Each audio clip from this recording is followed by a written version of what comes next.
American economy पे Indian diaspora का impact, यहां पे मेजर ऑर्गेनाइजेशंस जो है उनके सीईओ इंडियंस हैं।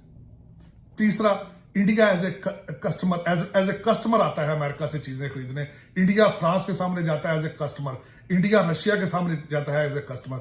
आप जाते हैं खैरात मांगने के लिए कि भारत जो भी किसी को जो कुछ भी भारत एज ए क्लाइंट कहेगा उनको उनकी बात सुननी पड़ती है, चाहे वो रशिया से कहें क्योंकि उन्होंने S-400 ली है, चाहे वो फ्रांस को कहें क्योंकि उन्होंने वहां से राफेल तैयारे ली है।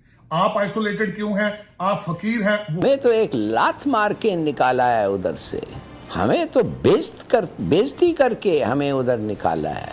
बात नहीं करते, फोन नहीं करते, सुनना नहीं चाहते। अगर आप समझते हैं कि पॉलिटिकली और डिप्लोमेटिकली रूस जो है वो हमारे साथ इतनी दोस्ती दिखाएगा कि हिंदुस्तान को इतराज हो, वो नहीं होगा।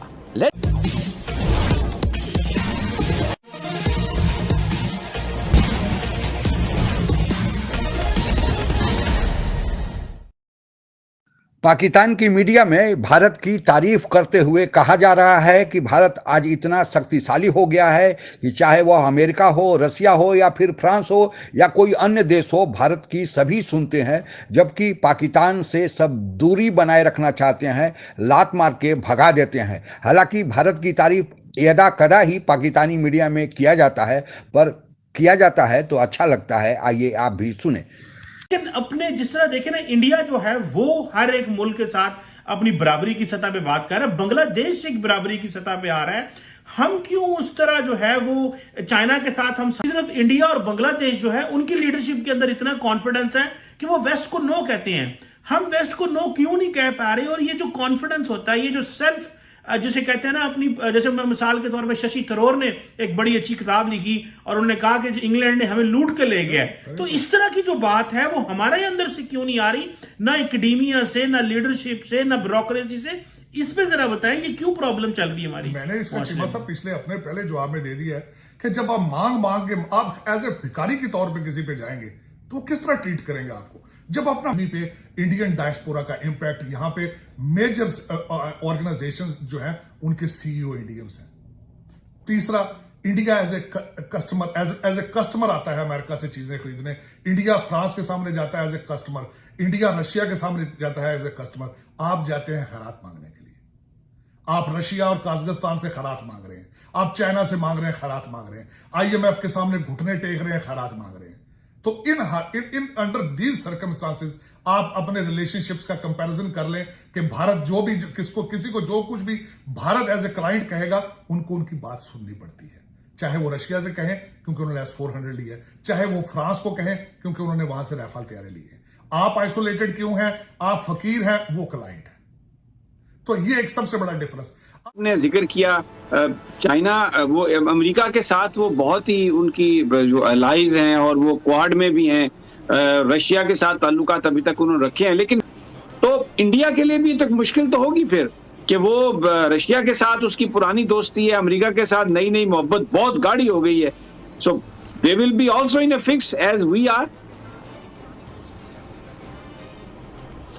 नहीं, मेरे ख्याल में अगर अमेरिका समझता है कि हिंदुस्तान सबको छोड़ के उनके गोद में छलांग मार के बैठ जाएगा, वो गलत है।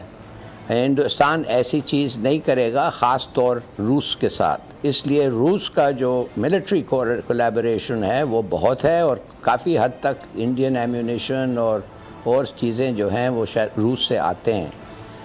मेरे ख्याल में कि अमेरिका जो है वो बड़े कंसेशंस दे रहा है इंडिया को। वो is going out of its way to cultivate India. हमें तो एक लात मार के निकाला है उधर से, हमें तो बेइज्जती करके हमें उधर निकाला है। बात नहीं करते, फोन नहीं करते, सुनना नहीं चाहते।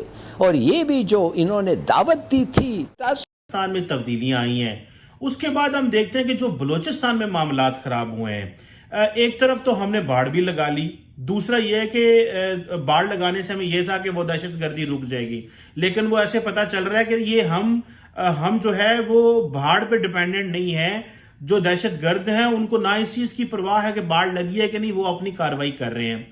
तो क्या वो तालिबान तारड़ साहब जिनके ऊपर हमने इतना बैंक किया, उनके ऊपर रिलाय किया, उनसे हमने नारे मारे, इस्लामाबाद में, पाकिस्तान में बड़े हम खुश थे कि जनाब वो क्या हुआ। और इमरान खान साहब ने तो आपको पता है कहा था, और इससे अमेरिका और हमारे जो वेस्टर्न इत्तेहादी बड़े नाराज हुए जब उन्होंने कहा कि तालिबान ने जो है वो जुल्म की और वो जंजीरें जो है वो तोड़ दी हैं और वो आजाद हो गए हैं आज।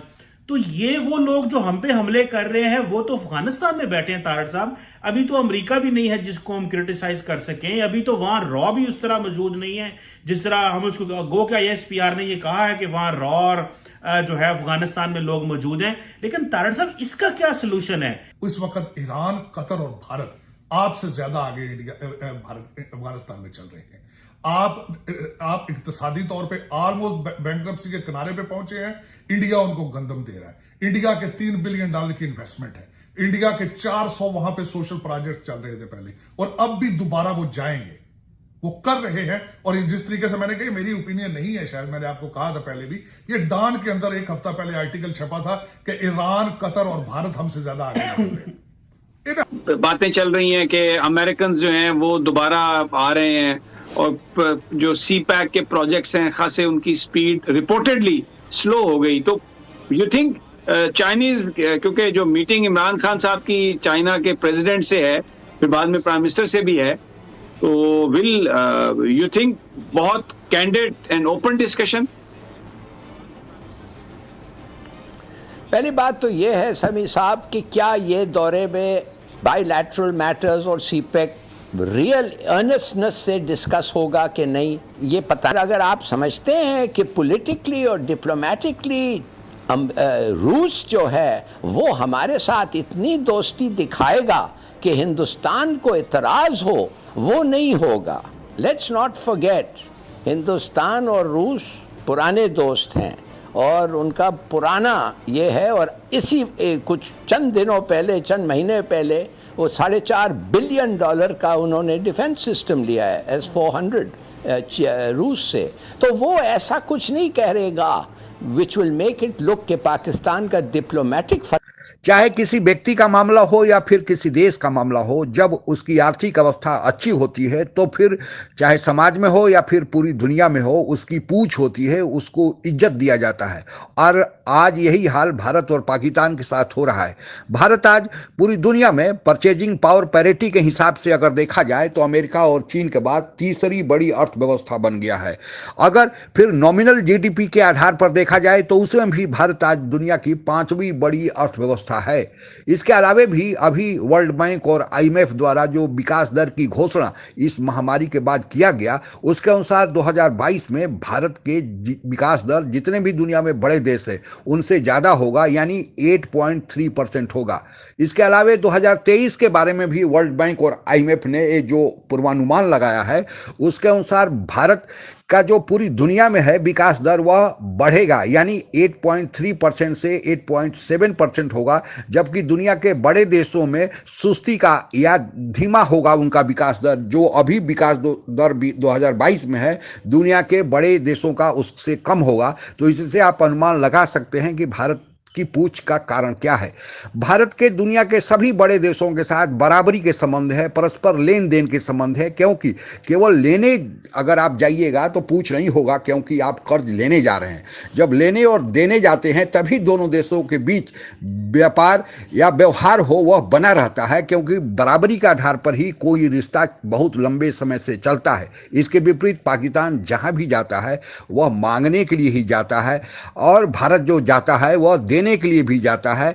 आप लोगों को अभी ताजा उदाहरण श्रीलंका का देख ही लें कि श्रीलंका को चीन भी मदद देने से इनकार कर दिया, जबकि चीन का बहुत ज़्यादा इन्वेस्टमेंट श्रीलंका में है, और इन्वेस्टमेंट इतना ज़्यादा बढ़ गया था कि श्रीलंका का एक बंदरगाह हबन बटोटा ही चीन ने गिरवी रख लिया है। लेकिन उसके बाद भी चीन श्रीलंका को मदद देने से इनकार कर दिया, क्योंकि चीन की आर्थिक अवस्था बहुत खराब है, वहाँ पर फाइनेंशियल इमरजेंसी तक भी लगाना पड़ा है। लेकिन भारत पड़ोसी होने के नाते आगे आया और चीन को कर्ज से जो डिफॉल्ट चीन कर रहा था या आर्थिक दलदल में और नीचे जा रहा था, भारत के मदद से वह रुक गया है और अब श्रीलंका भी आगे की ओर बढ़ने की कोशिश कर रहा है। फिर तालिबान का मामला हो, पाकिस्तान ने बड़ी बड़ी बातें की, तालिबान से अपने रिश्ते जोड़े, पूरी दुनिया में कहा कि पाकिस्तान के मदद से ही तालिबानियों की जीत हुई है। लेकिन जब मदद करने की बात आई, वास्तविक मदद, आर्थिक मदद करने की, तो पाकिस्तान पीछे हट गया। भारत ही उनको गेहूं, दवाइयां और अन्य सामग्रियां उपलब्ध करा रहा है। तो इससे आप अंदाजा लगा सकते हैं कि आखिर भारत की पूछ क्यों न हो। और आज यही चर्चा में कहा जा रहा है कि भारत चूंकि दूसरे को देता है और पाकिस्तान दूसरे से लेता है।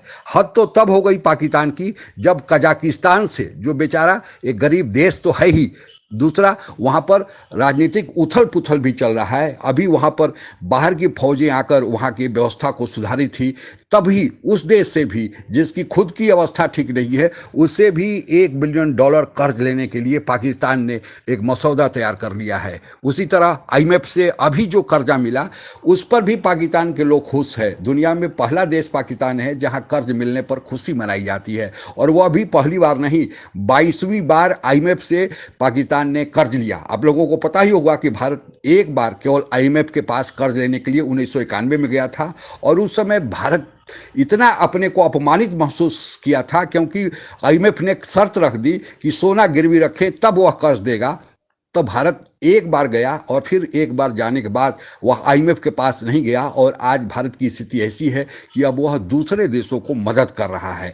तो भारत की जो पूछ है वह आर्थिक अवस्था के कारण बनी है कि भारत आर्थिक रूप से मजबूत हुआ है। हाँ, सफल कूटनीति तो है। भारत के जो विदेश मंत्री हैं, या भारत के जो प्रधानमंत्री हैं, या भारत के जो और भी राजदूत और जो कूटनीतिकार हैं, वे बहुत अच्छी तरह से अपने देश के हितों को दुनिया के सामने पेश कर रहे हैं। लेकिन इसके अलावे आर्थिक संबल, आर्थिक मजबूती का होना भी भारत के प्रतिष्ठा को राजनीतिक मंच पर दुनिया में बढ़ाने में सहायक सिद्ध हुआ है। जबकि इसके विपरीत पाकिस्तान आर्थिक रूप से संपन्न नहीं है, और ऊपर से खराब कूटनीति, यह दोनों कारण मिलकर पाकिस्तान को नीचे की ओर ले जा रहे हैं। पाकिस्तान को हम एक पड़ोसी होने के नाते सलाह ही दे सकते हैं कि अपने घर को ठीक करे, अपने आर्थिक हालत को ठीक करे, और फिर तब किसी दूसरे देश से मुकाबला करे, और फिर अपेक्षा करे कि उसकी भी पूछ दुनिया में भारत जैसी होगी। आज के लिए बस इतना ही। जय हिंद। आप अगर हमसे जुड़ा रहना चाहते हैं तो कृपया मेरे चैनल को सब्सक्राइब करें तथा बेल आइकन भी दबा दें, ताकि नई वीडियो की जानकारी तुरंत आप तक पहुंच जाए। धन्यवाद। जय हिंद।